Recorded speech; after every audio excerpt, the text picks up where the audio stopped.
Sasa wafadhili wengi wanapenda kuona taasisi yako inafanya nini manake.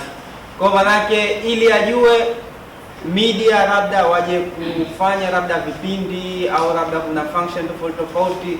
Once watakapofanya wakikupa sawa zile kumbukumbu, ukiwaonesha wale donors itasaidia wao manake kuvutiwa na kile kitu ambacho wanafanya. Kitu chengine kuitangaza taasisi. Hii ndo important issue kwa sababu taasisi kama taasisi haiwezi kujulikana kama haijatangazwa. Kuna millions of taasisi lakini watu hawazijui. Lakini once utakapoitangaza kwenye social medias, kwenye vyombo vya habari, inapelekea manake taasisi yako kwa famous, kujulikana na vitu tofauti. Na hii kazi hii kubwa wanaifanya nani? Watu wa media. Alafu kitu kingine kusaidia kuibua na kutatua changamoto katika jamii. Hapa ndio tukatoa mfano mmoja, kama mfano labda masuala ya siku hizi, masuala ya transportation. Kuna challenge kubwa katika masuala ya usafiri, pengine labda vituo vya madaladala pamoja na watu wenye ulemavu. Once mtu anaposhuka Michenzani mpaka kituoni na kuwa ni sofa kidogo. Kwa manake kupitia media yule mtu mwenye ulemavu anaweza akaenda kutoa challenge zake, ile challenge ikawa ikawa separated, manake mpaka rais anaweza akaiona ile issue kupitia media, manake ZBC au TBC kuangalia taarifa habari. Once pengine rais akiona ile itasaidia sasa kutatuka kwa ile changamoto. Afu final kuunganisha serikali, jamii na NGOs. Hii media wanaiti kama ni kama kiungo cause inakaa kati, kwa sababu manake wewe una NGO yako, kuna jamii, kuna serikali. Media ndio itasaidia wewe kuchukua taarifa kutoka kwenye NGO kupeleka kwenye jamii, kupeleka serikali kwa njia tofauti, kama mfano ndio ipo taarifa za habari, vipindi mbalimbali. Kwa manake once vile vitu vitakapoenea ndo taarifa zitapatikana kwa jamii pamoja na serikali. Afu tukaangalia kidogo in briefly kwenye changamoto. Changamoto ya kwanza, wanajali maslahi zaidi. Of course waandishi wa habari hauwezi kumchukua mwandishi wa habari, wenyewe wanasema volunteer. No. Mwandishi wa habari yote once utakapomchukua atahitaji umpe chochote. Na kama mfano labda una kipindi chako, una function au labda una function yako, umwite tu hivi, utakuta pengine anaweza akakwambia labda ela usafiri, ela malipo. Once pengine kuna material utakuwa unahitaji kutoka kwake, pia atahitaji chochote. Na changamoto nyingine, kujali taarifa za serikali zaidi. Hii nahisi kuna vitu viwili, labda kuna function ambayo ni ya taasisi ya kiraia na issue ya serikali. Kwa manake yeye atabezi sana kule kwenye serikali, kwa sababu anahisi kule ndo kutamjengea yeye, manake kutamkuza yeye kuliko hata huku kwenye taasisi ya kijamii. Na challenge nyingine, kuchelewa kutoa habari au kutotoa kabisa. Hii ni kweli, kwa sababu pengine unaweza labda umemchukua mtu wa media ende labda kuna function au kuna activity yote, kama hujamhimiza manake anaweza ile issue yako akaweka pending kwanza, kwa sababu yeye mwenyewe anajua kwamba hii issue pengine haina hela, au hata nikiitoa mimi haitokuwa na faida sana, pengine issue hii inaweza iwafiki watu wachache, au ujumbe huu pengine umelenga watu wachache tu, pengine watu wenye ulemavu au watu labda wenye matatizo fulani, au pengine imelenga wanawake tu. Kwa hiyo manake anaangalia sana ile concentration. Na nyingine hawajali muda. Hii tunasema kutokana na mtu experience yashatukuta. Pengine mtu labda ana function yake, anaweza akaambiwaje saa 2, labda mtu anakuja saa 4, mtu anakuja saa 5. Kihalisia unakosha haribu kazi ya watu. Pengine yule mtu ambaye alikuwa kaiandaa au kampa pesa aandae ile issue, kamwambia kwamba bana mimi kile kinachoendelea nitahitaji kukiona, lakini wewe unakuja function ishaanza, wewe ndio unaingia sasa hivi. Yale nyuma wote unakuwa ndo ashakupita, tena hapo uanze kumtafuta mwenzako kama kawahi musha, inakuwa sio lengo. Na ya 5, kutokutoa kumbukumbu kwa taasisi. Hii inakuja hivi, kama mfano labda mmeenda kushoot sehemu, take picture, yule anakuwa na mambo mengi. Anapoenda kule ofisini kwao kubwa, labda anaweza akatoa kwenye memory yake akaweka kwenye kompyuta. Kama hujamuuliza itabaki kama kumbukumbu.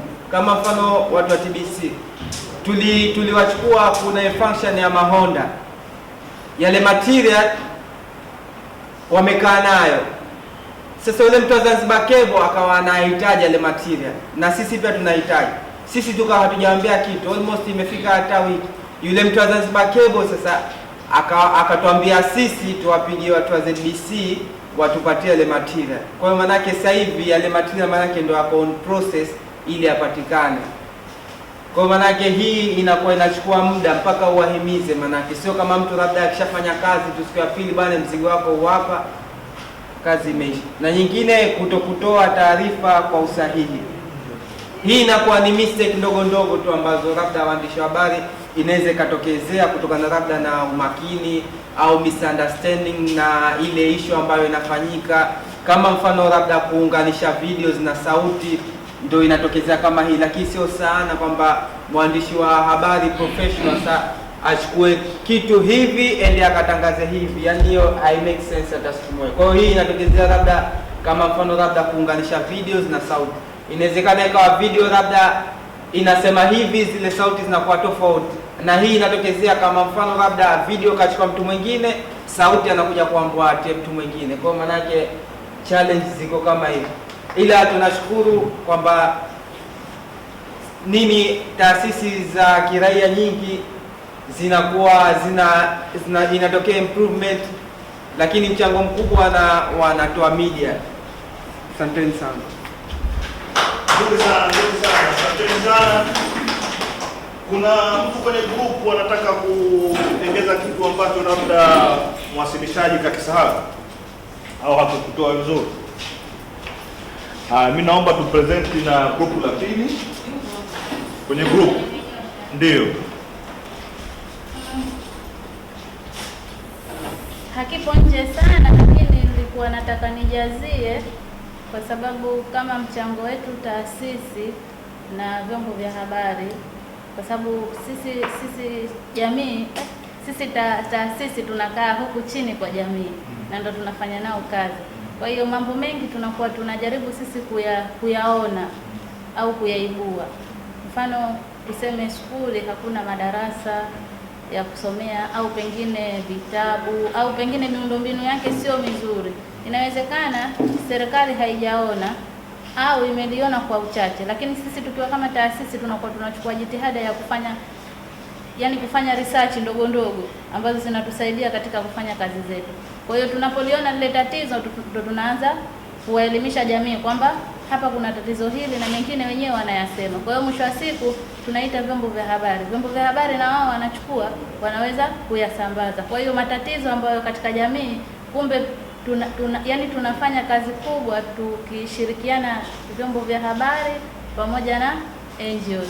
Kwa hiyo ndio iko hivyo. Lakini kuna jingine katika hiyo kumbukumbu, kusaidia kuweka kumbukumbu na mrejesho kwa wafadhili. Wakati mwingine ndo kama hivyo, unaambiwa unafanya kazi lakini uwe na reference ya zile kazi ambazo umezifanya, lakini pia wanataka kujua kwamba wewe unafanya kazi vipi au unafanya kazi na nani. Kwa hiyo zile reference unazozipata katika kufanya ile kazi yako, kwa hiyo ukija kuonyesha wanaridhika, kuliko kuja kuambia tu kwamba nilifanya kazi na nani, basi nakuwa na ushahidi wowote. Kwa hiyo inasaidia hivyo. Lakini changamoto, kuna ile pale changamoto ya maslahi, ni changamoto kubwa ambayo inatukabili kama wana taasisi. Na wakati mwingine inapelekea kwamba kwa sababu taasisi tunategemea sana miradi kuendesha, yaani sisi wenyewe zile michango tunayochangishana, lakini pia na miradi ambayo tunapata kuendesha. Kwa hiyo taasisi ndio zinapata kwenda. Lakini kwa sisi ambao taasisi ndogo ndogo, wakati mwingine unakuta muda mrefu hamjapata mradi na mnataka kuendesha shughuli zenu za kila siku. na ili muendeshe jamii ipate kujua, lakini pia na wadau wengine waweze kuelewa, lazima vyombo vya habari vichukue nafasi. Kwa hiyo unakuta ni changamoto ambayo unakuta huwezi kuilipa chombo cha habari kama chombo cha habari. Wakati mwingine mwandishi anakuambia umpelekee gari hasa usafiri alipo, umchukue umpeleke, mfano kama mimi ndio natokea Mahondo, taasisi yangu iko kule. Kwa hiyo mchukue kule, kama una function Mkwajuni au Kidoti au na Matetema, kwa hiyo mchukue umpeleke mpaka kule. Kwa hiyo unakuta hata wewe taasisi kile ambacho unaenda kukifanya kule mmechangishana nyinyi wenyewe. Kwa hiyo nakuta inarudisha nyuma kidogo, na mwisho wa siku unawezekana ukamchukua lakini taarifa yako asiitoe. Sawa, kwa hivyo mnakusudia kusema kwamba hawa waandishi wa habari wanapenda pesa sana. Ili mambo yaende lazima, na bahati nzuri ndio maana tukawa tumewaweka wako wao na nyinyi mupo, tutasikia na wao. Je, wanapenda pesa kweli au ni mtazamo tu ambao mko nao? Anza na pointi. Kwa upande wa changamoto, tunashirikiana nao vizuri, lakini kuna changamoto kadhaa ambazo zinajitokeza. Kwanza ni urasimu katika utoaji wa taarifa. Kwa mfano, mimi na kipindi changu nakiandaa na mhitaji sosi kutoka katika taasisi na nishapigana naye simu vizuri, lakini mwisho wa siku anakuwa ananiangusha. Kwa sababu saa nyingine sosi wote nishapata, lakini yeye anakuwa mara njoo time fulani unapoenda kumkuti, ushafahamu. Lakini chengine ni ukosefu wa uwazi. Hapa katika taarifa zao, tukihitaji kujua taarifa zao katika taasisi yao, kitu gani wanakifanya, mambo yao ya miradi, utakuta mimi ananiambia vingine, lakini katika yani chombo chengine anasema kitu chengine. Kwa hiyo utakuja kusikia radio fulani imetoa taarifa nyingine na radio fulani taarifa nyingine, mwisho wa siku tunakuja kuambia waandishi wa habari kwamba hawana usahihi katika taarifa zao. Na ukosefu wa afisi ya kudumu. Taasisi nyingine tunajua kuna ofisi zao za kudumu, lakini wengine wanakuwa wana kodi. Kwa ile hamahama ile inakuwa ni changamoto. Saa nyingine wanataka unawahitaji, lakini ndio inakuwa sio umehamia huku inakuwa changamoto kwetu waandishi wa habari.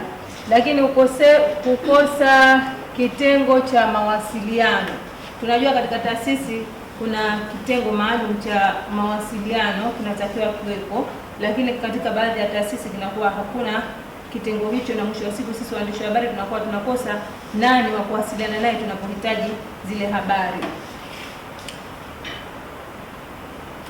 Woga kwa vyombo vya habari. Woga kwa vyombo vya habari. Wanavyogopa vyombo vya habari. Utaona wanahitaji kutoa taarifa zao, lakini wanakuwa nenda kwa huyu. Na hiyo mimi mwenyewe nishamtokezea, nimeenda taasisi fulani, nishazungumza na mhusika, ananikubalia vizuri, lakini nikifika ananiambia mimi si msemaji fulani, nenda kwa msemaji fulani. Lakini ukienda kwa msemaji mwingine ananitupia tu, lakini mimi siwezi kuzungumza, nenda kwa mtu fulani, anakuwa anakuzungusha. Lakini upendeleo katika utoaji wa taarifa. Kuna baadhi ya vyombo watakuwa wanavipa taarifa, kuna baadhi ya vyombo wanakuwa havipi taarifa. Kwanza nakuuliza wewe umetoka chombo gani? Unafahamu? Nakwambia taarifa zetu hatuwezi kukupa, tutampa taarifa chombo fulani. Kwa hiyo hapo kunakuwa kuna upendeleo kidogo. Kutokuwa na mitandao ya kijamii na kisasa. Unajua sasa hivi tunaenda na teknolojia, tunaweza kusema hivyo. Na kuna taasisi nyingi zinakuwa zina mitandao yao ya kijamii, wanakuwa wanaweka vile vitu ambavyo wanavifanya, lakini taasisi nyingine hawafanyi hivyo. Na hata kama wanayo, lakini mwisho wa siku wanakuwa hawatumi zile taarifa zao ambazo wanazifanya. Mwisho wa siku wanakuwa wanaishia humu ndani ya taasisi zao. Lakini pia migogoro katika asasi za kiraia. Baadhi yao wanakuwa na migogoro ambapo tukihitaji taarifa sisi waandishi wa habari tunakuwa tunakosa kuelimisha jamii, taasisi fulani inafanya kitu fulani, badala yake tunakuwa tunatoa taarifa kwamba kuna kiongozi fulani katoka katika taasisi fulani kwa sababu fulani, inakuwa hilo si lengo ambalo limekusudiwa. Safi kabisa. Yaani kama tulikuwa tuko kwenye debate tunasema tuna opposing camp. Kuna sio tuna na media. Na ndio maana ngoza waliwaleta pamoja. Tujue mzizi wa fitina uko wapi? Au sio bwana? Kuna mtu yote anataka kuongeza kitu hapo kwenye media, kwa wale wanaotoka kwenye grupu la media ambacho labda kimesahauliwa au mwanzishaji wetu wa kukiweka vizuri? Yuko vizuri? Haya, Hapana, mimi na swali. ndio Tunaona wakati wanawasilisha CSOs wanaelezea experience yao vile vile ya mambo mazuri, lakini kundi la waandishi wa habari wameelezea changamoto tu. Je, wa CSOs hawana vitu vizuri? sawa. Bihaura, nataka kujua CSO hakuna vitu vizuri? Kabla wengine hawajachangia, Ndio. nadhani lakini kwa upande fulani kuna changamoto ambazo ndo hizi, lakini katika taarifa tunazipata, tunafile stories zetu vizuri, kuna maendeleo mazuri tu katika baadhi ya CSOs. Kwa hivyo nadhani mwasilishaji alijitahidi, hakurefusha tu labda kutoa mifano, lakini alizungumza. Naweza kushirikiana vizuri na CSOs, lakini kuna urasimu katika kutoa taarifa. Yaani ndio statement ilivyokuja. Lakini hebu tuangalie CSOs walivyosema. Walisema hivi, tuna mashirikiano katika utoaji wa taarifa kwa jamii. Media zinasaidia kuweka kumbukumbu na mrejesho kwa wafadhili. Media zinasaidia kuitangaza taasisi. Media zinasaidia kuibua na kutatua changamoto katika jamii, na wakatoa mifano, tatizo la vituo vya daladala kuwa mbali kwa walemavu. La mwisho wakasema CSOs huibua changamoto katika jamii. Kwa maana gani? Wakishafanya research, media sasa husaidia kusambaza hizo taarifa za changamoto, na pengine mamlaka husika huchukua hatua kutokana na kwamba media imesambaza hizo taarifa. Kwa hivyo CSOs wamewasilisha vizuri zaidi hizi faida za media kuliko media walivyowasilisha vipi wanaitegemea CSOs, au vipi CSOs inawasaidia. CSOs engagement in media hakuna katika taarifa za media.